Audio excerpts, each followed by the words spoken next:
el gran maestro de artes marciales de los 70s, creador del Jeet Kune Do. Y casi todas las películas de Bruce Lee tenían el mismo esquema: este individuo flaquito, la gente lo menospreciaba hasta que de repente se enfrentaba con todos sus oponentes, le caía a puños, a patadas, y sacaba sus palitos chinos o nunchakus y vencía a todo el mundo. Cuando me convertí al Señor a la edad de 17 años, casi a los 18, me imaginaba como una especie de apologista tipo Bruce Lee, armado con mis nunchakus de argumentos filosóficos, argumentos teológicos, enfrentando a todos mis oponentes y dejándolos sin defensa alguna. Eso suele suceder con los nuevos creyentes, ¿verdad? Que nos imaginamos o tenemos la noción equivocada de que con una buena argumentación nosotros podíamos traer a Cristo a los pecadores. Solo bastaba con tener una buena argumentación para que las personas vinieran al Señor en arrepentimiento y fe. Pero con el tiempo tuve que aprender que el evangelismo no garantiza la conversión de nadie, y que la apologética, es decir, la defensa de nuestra fe, es mucho más que una buena argumentación. La apologética, como bien ha dicho alguien, es saber lo que creemos, por qué lo creemos y poder comunicarlo a otros de una manera eficaz.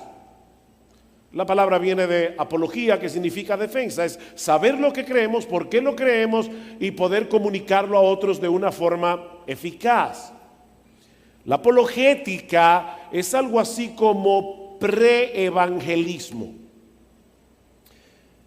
Alistair McGrath, teólogo, apologista, historiador, dice que la apologética despeja el terreno para la evangelización, así como Juan el Bautista preparó el camino para la venida de Jesús de Nazaret.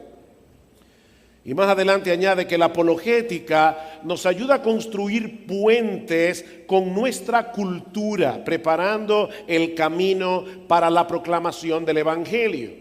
Mis hermanos, ninguna argumentación, por buena que sea, puede convertir a ningún incrédulo en cristiano, porque el verdadero problema del hombre no es intelectual, no está en la mente.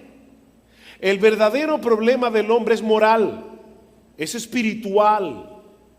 De hecho, ese es el argumento de Pablo en la primera parte de su carta a los romanos, que nos lleva de paso al primer punto que yo quiero establecer en la mañana de hoy. Por favor, acompáñenme al capítulo 1 de la carta a los romanos, y allí veremos que el hombre incrédulo no es incrédulo por falta de evidencias,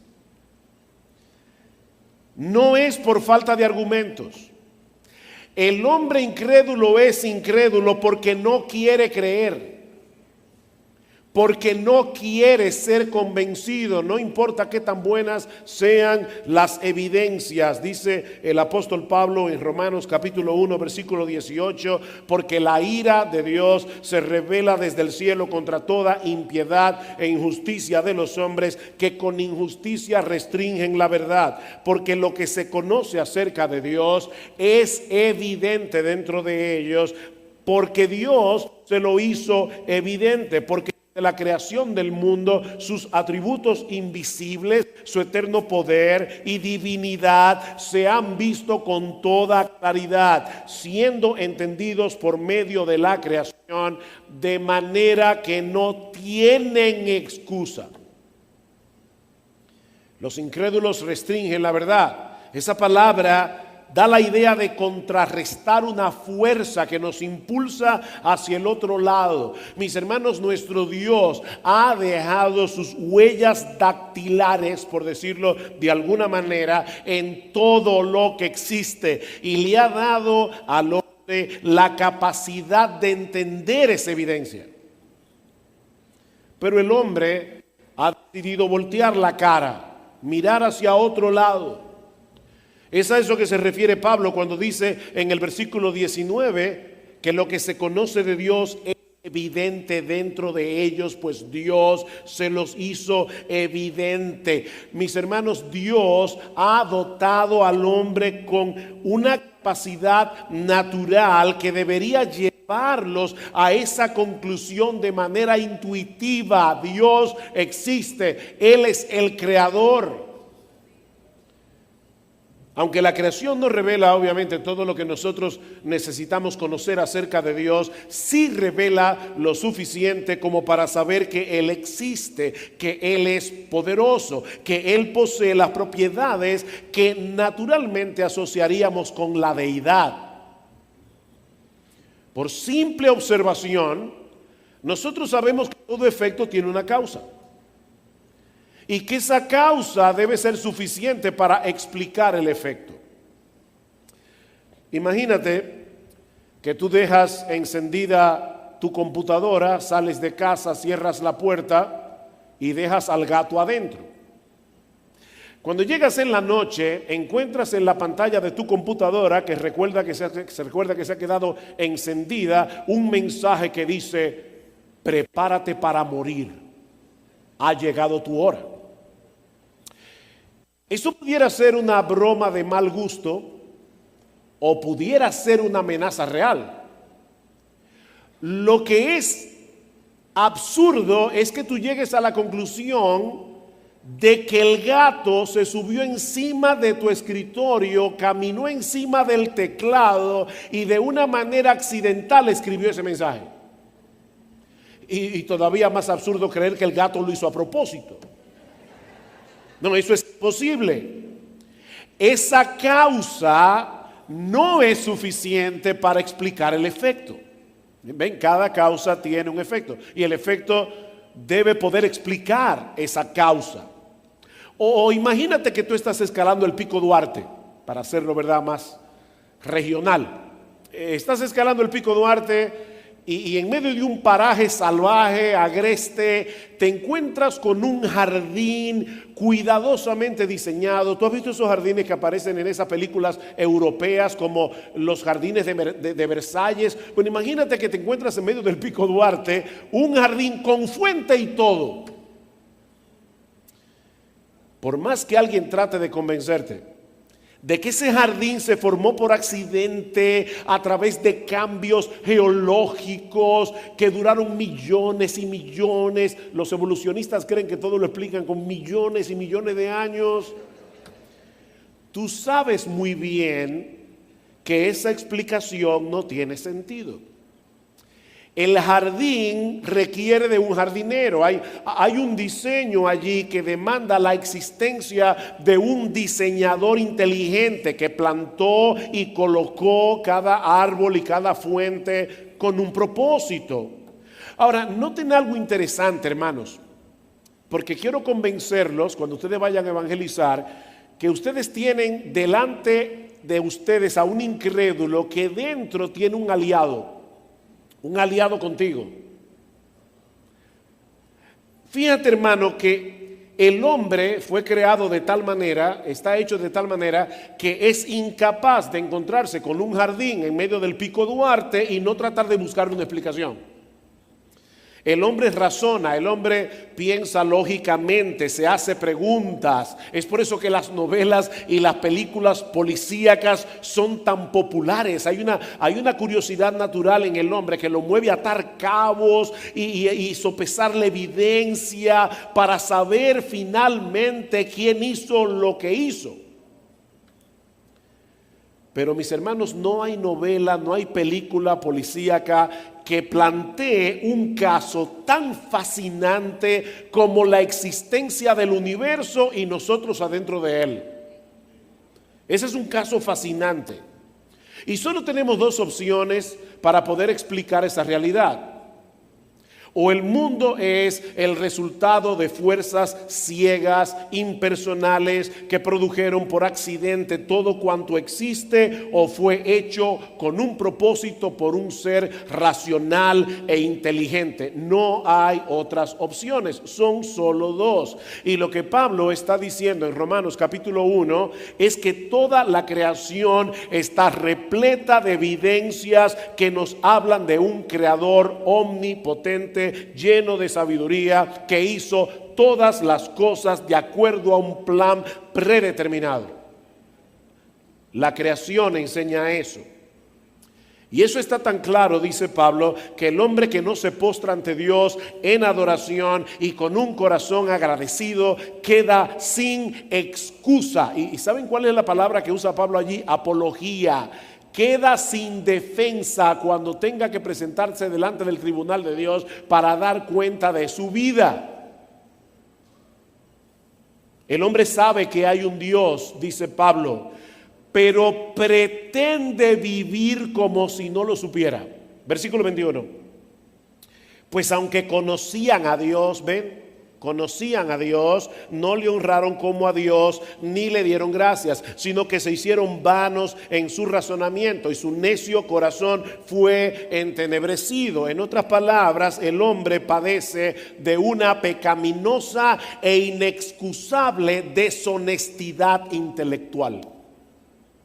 Ese es el problema, porque no quiere honrar a Dios, no quiere darle gracias. Y al hacerlo, dice Pablo, se vuelve necio. Versículo 22, profesando ser sabios, se volvieron necios. Mis hermanos, negar a Dios en un mundo creado por Él necesariamente lleva al hombre a plantear alternativas absurdas con las cuales nadie puede vivir coherentemente y que entorpecen nuestro razonamiento. Es por eso que la mayoría de los incrédulos necesariamente tienen que vivir de capital prestado a la hora de establecer la moral y a la hora de establecer los valores. La evolución no provee evidencia suficiente, no provee base suficiente para la moral, no provee base suficiente para los valores, y por lo tanto, como el mundo no puede vivir sin moral y sin valores, tiene que pedirle prestado al cristianismo.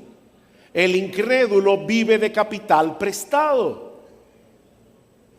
Sí, siempre me llama la atención cuando veo en esas películas alguien miente o un esposo engaña a su esposa y ella dice, me has engañado. O sea, el adulterio está mal, la mentira está mal, el hombre sabe eso.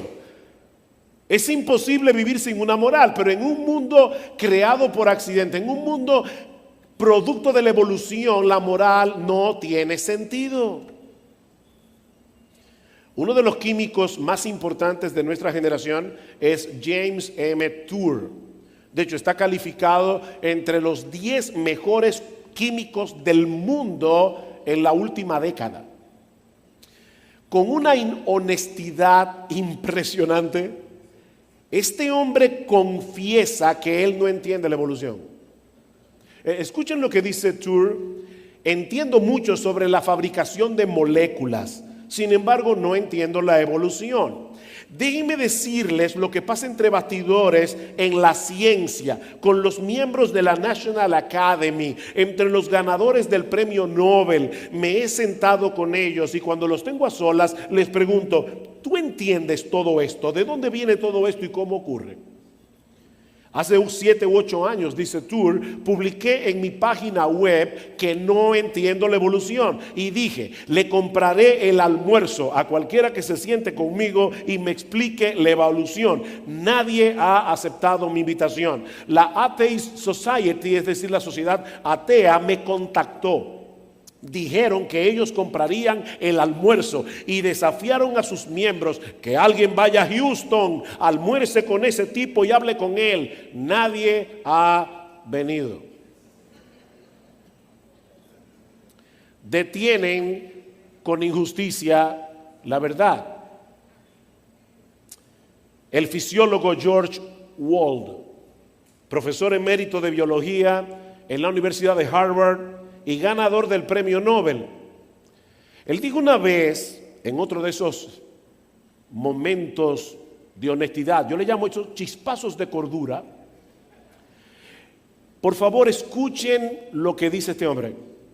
Solo hay dos posibilidades en cuanto a cómo surgió la vida. Una es la generación espontánea que da lugar a la evolución. La otra es un acto creativo sobrenatural de Dios. No hay una tercera posibilidad.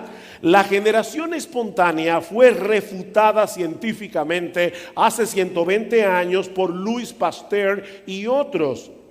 Esto nos deja con la única conclusión posible de que la vida surgió como un acto creativo sobrenatural de Dios. Pero no aceptaré eso filosóficamente porque no quiero creer en Dios. Por lo tanto, prefiero creer en lo que sé que es científicamente imposible, la generación espontánea que da lugar a la evolución.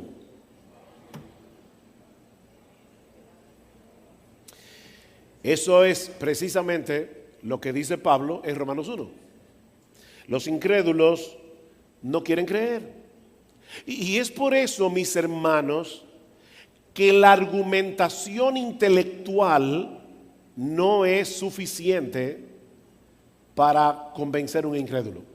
Si tú viniste a esta conferencia creyendo que nosotros te íbamos a proveer unos palitos chinos apologéticos para vencer a todos tus oponentes, lamento decepcionarte.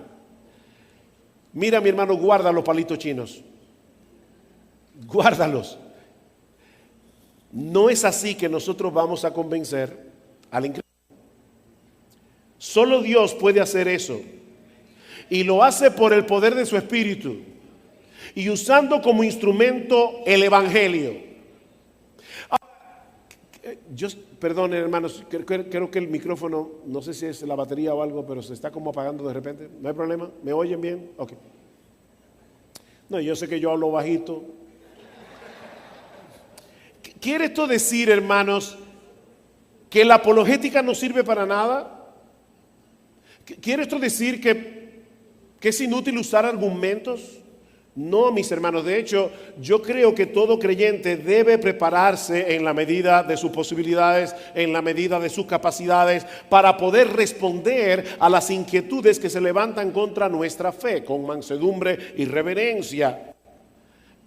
Noten que en el pasaje clásico, ¿verdad?, para hablar de apologética, primera de Pedro capítulo 3, versículo 16, dice: estad siempre preparados para presentar defensa con mansedumbre y reverencia ante todo el que demande razón de la esperanza que hay en vosotros. La pregunta es, ¿quiénes son los que deben estar preparados? ¿Los individuos tipo R.C. Sproul o todos los creyentes? Creyentes. Esa carta está dirigida a un grupo de cristianos y corrientes que vivían en Asia Menor en el siglo I, lo que hoy es Turquía, y Pedro les está diciendo: todos ustedes deben estar preparados para presentar defensa. En la medida de nuestras posibilidades tenemos que saber argumentar, y esto por lo menos por dos razones. Por un lado, el Espíritu Santo puede usar una buena argumentación para mostrarle al incrédulo su deshonestidad intelectual y convencerlo de pecado. Pero en segundo lugar, una buena argumentación puede mostrar al no creyente la confiabilidad del cristianismo, y de ese modo nosotros estamos preparando el terreno para predicarles el Evangelio. Así que yo no estoy diciendo que la apologética sea inútil. Yo no estoy diciendo que una buena argumentación no sea necesaria. Piden que nosotros tenemos un aliado dentro del hombre incrédulo. El hombre fue creado a imagen y semejanza de Dios. El hombre posee una conciencia y una especie de software intelectual que lo lleva a entender la evidencia de las cosas que él está viendo, aunque él lo niegue, aunque pretenda que no es así. Jeffrey Johnson, él dice que todo hombre, por naturaleza, sabe que hay un Dios. Romanos 1, 19 al 20. Sabe que Él creó el universo. Salmo 19:1, los cielos cuentan la gloria de Dios, el firmamento anuncia la obra de sus manos. El incrédulo sabe que ese Dios es absoluto, Hechos 17:25, que ese Dios es infinito, Hechos 17:24, que ese Dios es soberano, Hechos 17:26, que ese Dios es todopoderoso, Romanos 1:20, que ese Dios es omnipresente, Hechos 17:25 otra vez, que ese Dios es justo, Salmo 97:6, y que ese Dios está irado con los pecadores, Romanos 1:18. Mis hermanos, los incrédulos saben eso, aunque pretendan negarlo. Por eso el complejo de culpa que todos sentimos aún cuando no éramos creyentes. Cuando yo era pequeño, nuestro padre, que era muy honesto de verdad, en la gracia común de Dios, él nos decía que un hombre nunca debe mentir y que un hombre nunca debe robar. Y yo crecí con esos dos valores como valores absolutos. No debemos mentir, no debemos robar. Pero cuando yo tenía 15 años, fui a una librería y me encontré con un libro de poemas de Pablo Neruda. Me encantaba Pablo Neruda. Y cuando vi el precio, dije, wow, pero este libro es un robo. Y entonces me vino a la mente, bueno, ladrón que roba ladrón. Cogí el libro, lo envolví en un pañuelo porque era un libro pequeño, me lo metí en el bolsillo y por primera y única vez en mi vida robé algo. Miren, mis hermanos, yo recuerdo perfectamente que cuando yo salí del centro comercial, yo sentía que todo el mundo que pasaba a mi lado sabía que yo me había robado ese libro. Fue tal el complejo de culpa que no lo pude leer, se lo regaló una muchacha. No lo pude leer. ¿De dónde viene ese complejo de culpa? El software. Nosotros tenemos un aliado dentro del corazón del incrédulo. El hombre incrédulo sabe muchas cosas, aunque pretenda ignorarlas, porque no quiere reconocer que Dios es Dios, y así tener que postrarse delante de Él y someterse a su voluntad y adorarle, reconocerle como Señor. Y una buena argumentación puede despejar el terreno para permitirnos predicarles el evangelio. Y eso me lleva a mi segundo encabezado. Ya vimos que el hombre no es incrédulo por falta de evidencias, el hombre no es incrédulo por falta de argumentos, sino porque él no quiere ser convencido. Pero la Biblia también nos enseña que Dios obra por el poder del Espíritu Santo para abrir los ojos de los ciegos, darle vida a los muertos y traerlos a Cristo en arrepentimiento y fe. Qué glorioso, ¿verdad? Muertos en sus delitos y pecados, y Dios les da vida.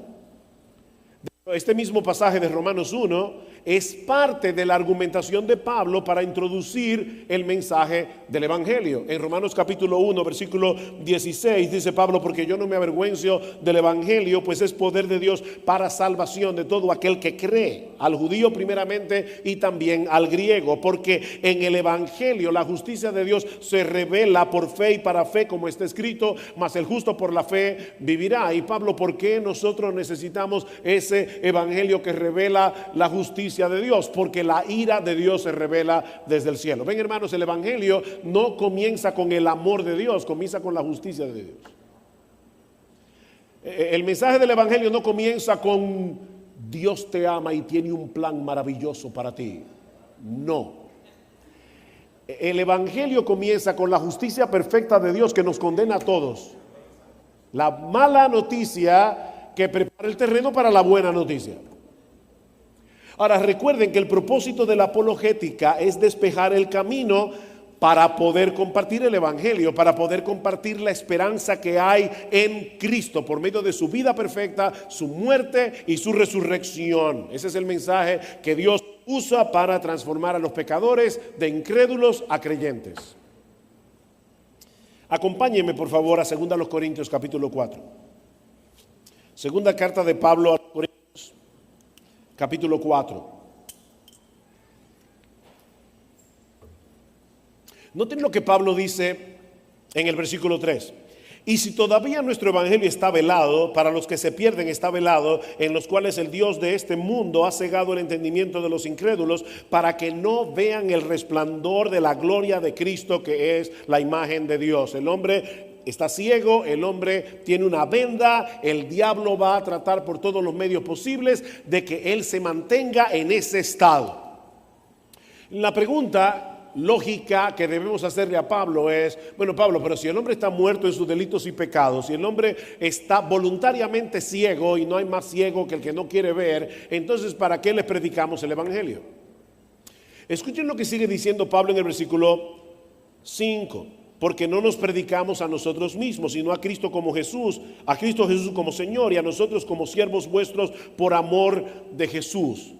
¿Por qué? ¿Por qué predicamos? Pues Dios, que dijo que de las tinieblas resplandeciera la luz, es el que ha resplandecido en nuestros corazones para iluminación del conocimiento de la gloria de Dios en la faz de Jesucristo. ¿Saben cuál es el argumento de Pablo? Que mientras un predicador está predicando el evangelio, el Espíritu Santo viene al pecador que está sentado en la iglesia, o que tal vez le estás predicando de persona a persona, y ese mismo Dios que en Génesis capítulo 1 versículo 3 dijo sea la luz y fue la luz, de repente viene al corazón del inconverso y dice sea la luz, y de repente ese inconverso ve lo que nunca antes había visto, que era un pecador que necesitaba salvación y que Cristo es el Salvador que él necesita. Increíble. Y eso lo hace Dios a través de su palabra, a través del evangelio. Y Dios usa a los creyentes. Increíble, hermano, ¿verdad? Dios usa gente como tú y como yo para que ese milagro ocurra. Déjame hacerte una pregunta. Vamos a suponer que un paciente va a un médico y tiene una infección y el médico le receta un antibiótico y el individuo se sana. La pregunta es, ¿qué sanó al individuo? ¿El médico o el antibiótico? Uno dice, fui a tal médico y me sanó. Bueno, realmente, si vamos a ser precisos, no fue el médico que te sanó, fue el antibiótico. Pero el que te recetó el antibiótico fue el médico. Bueno, Dios usa a creyentes como tú y como yo para dar ese antibiótico poderoso del evangelio y sanar a los creyentes, a los incrédulos. Traerlos de la muerte a la vida. Por eso es que es tan importante. Veo aquí muchos creyentes, supongo que aquí hay hermanos de diferentes iglesias, mis hermanos amados, es por eso que es tan importante que nosotros los cristianos entendamos bien el evangelio. Tú y yo, cristianos, necesitamos entender bien el evangelio. Primero para beneficio de nuestra propia alma, pero también para poder predicar el evangelio a otros. Lee con cuidado los primeros capítulos de Romanos. O mejor, lee Romanos entero. Lee la carta de Pablo a los Gálatas. Familiarízate con la carta de Pablo a los Gálatas. El evangelio es el anuncio de un hecho histórico. Yo le preguntaba a un joven que se quería ser miembro de nuestra iglesia y yo le decía, si tú estás en la universidad, tú quieres compartir el evangelio con un compañero, ¿qué tú le dices? Nosotros siempre hacemos ese tipo de entrevista antes del bautismo para ver si la persona ha entendido el evangelio. Y me decía, bueno, yo le digo que yo tenía un vacío en mi corazón y que Cristo lo llenó. Yo le dije, bueno, ¿y qué va a pasar el día que te encuentres con un individuo que te diga, mira, yo no tengo ese vacío porque yo practico yoga y me siento pleno? ¿Ya el argumento se te cayó? Eso no es evangelizar. El evangelio es la proclamación de un hecho, mis hermanos, de un hecho histórico que ocurrió hace 2000 años. El Hijo de Dios se hizo hombre para vivir la vida de obediencia perfecta. Tú ni yo podemos vivir y luego morir en la cruz del Calvario, la muerte que tú y yo merecemos morir. Es un hecho. Y al tercer día resucitó de los muertos.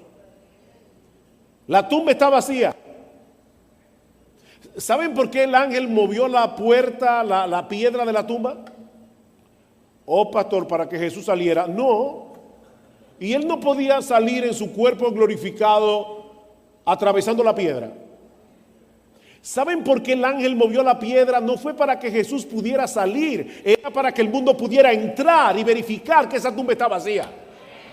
Cristo resucitó. Y sobre esa base ahora Dios ofrece perdón y vida eterna por medio del evangelio a todo aquel que se arrepiente y cree en el Señor Jesucristo. Pero debemos tener mucho cuidado de no simplificar el evangelio, de no llevar el evangelio a su mínima expresión. Somos pecadores, Cristo murió, arrepiéntate. El evangelio es más que eso.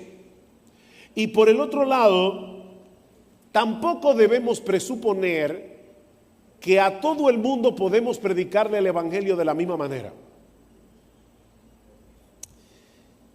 Déjenme explicar a qué yo me refiero con una analogía que leí recientemente.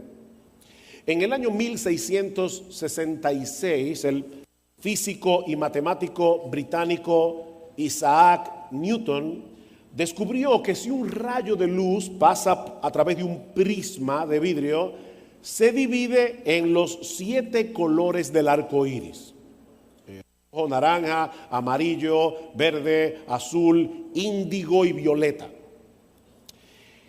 Eso es lo que sucede cuando la luz atraviesa las gotas de lluvia para formar el arco iris. Ahora fíjense, hermanos, esa luz ya contenía dentro de sí todos esos colores. Pero la identidad individual de cada uno de los colores no se hace visible hasta que pasa a través del prisma. El prisma separa los colores y nos permite apreciar cada uno. Bueno, lo mismo sucede con el evangelio. El evangelio es como un potente rayo de luz blanca que contiene dentro de sí un conjunto de elementos muy variados que los creyentes debemos aprender a apreciar. Y a la hora de predicarlo, nosotros debemos saber qué elemento enfatizar, tomando en cuenta a quién le estoy predicando. Por ejemplo, el evangelio nos muestra que el hombre es pecador, pero que Dios resolvió ese problema a través de la muerte de Cristo en la cruz. El evangelio nos muestra que la resurrección de Cristo es la victoria final sobre la muerte y el pecado. El evangelio nos muestra que la obra de Cristo en la cruz resuelve los problemas más profundos de la humanidad caída, que está cosechando las consecuencias de haberse apartado de Dios. Y por supuesto, la obra de Cristo en la cruz nos muestra el sorprendente amor de Dios por un mundo que perece. Obviamente nosotros podríamos decir muchas cosas más acerca del evangelio, pero estas son suficientes para darnos una idea de los elementos que están contenidos dentro del rayo de luz blanca. Hay mucho más. Esto es una esencia. Debemos tratar de adquirir un entendimiento cada vez mejor del evangelio, o sea, de todos esos elementos que componen el evangelio, como debemos también entender la audiencia a la cual estamos predicando. Cuando yo estaba en la universidad, siendo un nuevo creyente, le predicaba el evangelio a una compañera de estudios.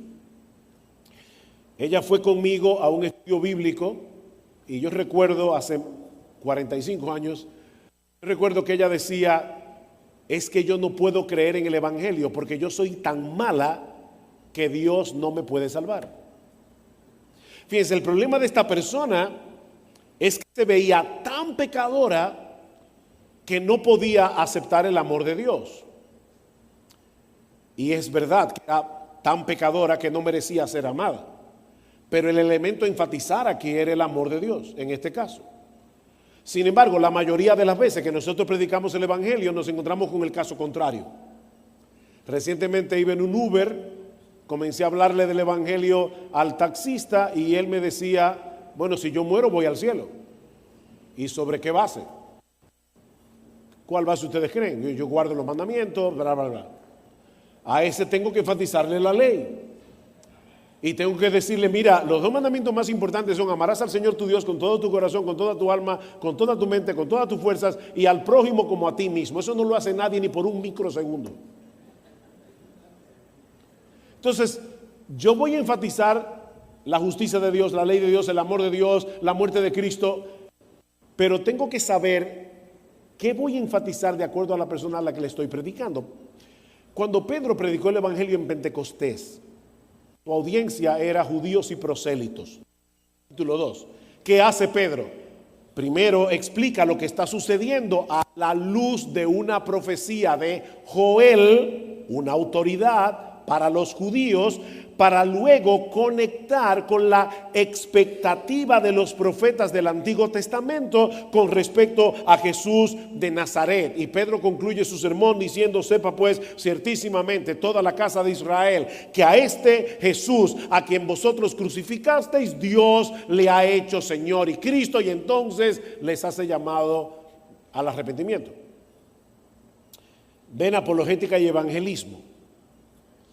Pedro demuestra, apologética, la realidad histórica de la muerte y resurrección de Cristo que ya habían sido previamente anunciados en las escrituras del Antiguo Testamento, en la que estos judíos confiaban, y luego interpreta esos hechos para llamarlos a la fe y al arrepentimiento. Y noten cómo lo hace usando sus propias fuentes de autoridad y un lenguaje que era perfectamente entendible para los judíos. A este Jesús Dios le ha hecho Señor, Adonai, Curios y Cristo, el Mesías, el ungido.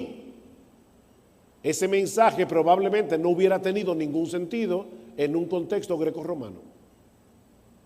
Son audiencias diferentes. Apologética y evangelismo. Otro ejemplo, Pablo en Atenas, Hechos 17. El auditorio es completamente diferente al de Pedro en Pentecostés, y por lo tanto la presentación es diferente. Al final, ¿saben qué? Ambos mensajes terminan en el mismo punto. Los atenienses no creían en las escrituras, así que Pablo apela ¿a qué? A Joel, al Antiguo Testamento, no al libro de la naturaleza. Lo mismo que hace el Salmo 19. Los cielos cuentan la gloria de Dios, el firmamento anuncia la obra de sus manos, un día emite palabra. Bueno, ustedes conocen el Salmo. Y es lo mismo que hace Pablo en Romanos 1. Pablo apela al libro de la naturaleza. Luego, miren qué interesante, Pablo menciona el altar que ellos le habían dedicado al Dios no conocido, Hechos 17:23, para probar que todos ellos tenían una noción de la existencia de Dios. ¿Ven la conexión con Romanos 1 otra vez?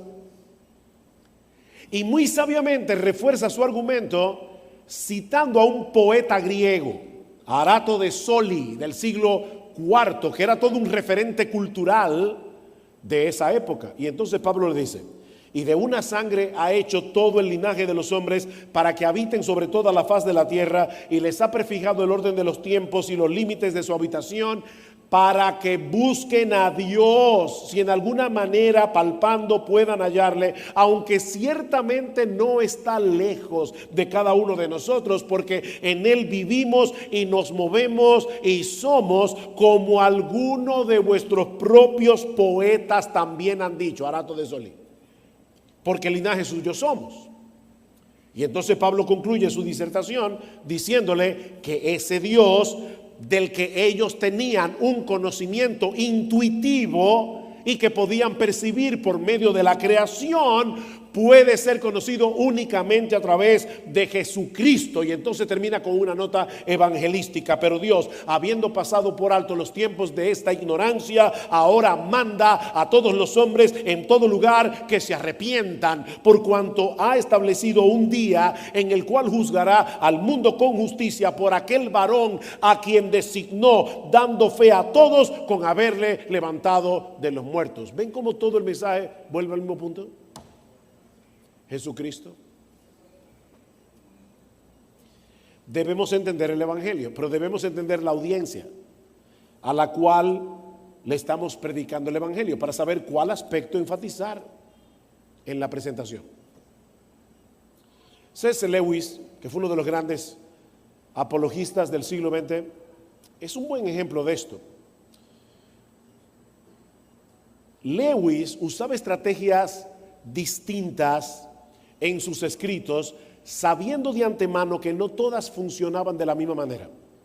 Por ejemplo, en su libro Mero Cristianismo y Milagros, Lewis apela a la razón. Pero en Sorprendido por la Alegría, que es el relato de su propia conversión, él trata de demostrar que la fe cristiana es la respuesta a los anhelos más profundos del hombre. Mientras que en las Crónicas de Narnia, su obra más conocida, apela a la imaginación como puerta de entrada para llegar al corazón de los hombres. ¿Ven? Estrategias muy diferentes. Así que, hermanos, ¿qué hemos visto hasta aquí? Porque ya debo aterrizar este avión. Que la apologética y el evangelismo están íntimamente relacionados, pero no son la misma cosa.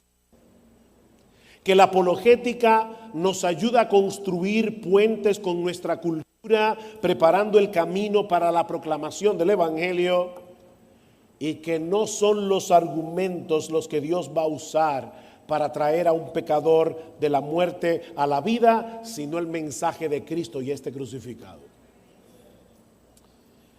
Ni tú ni yo tenemos el poder de convertir a nadie por medio de una buena argumentación.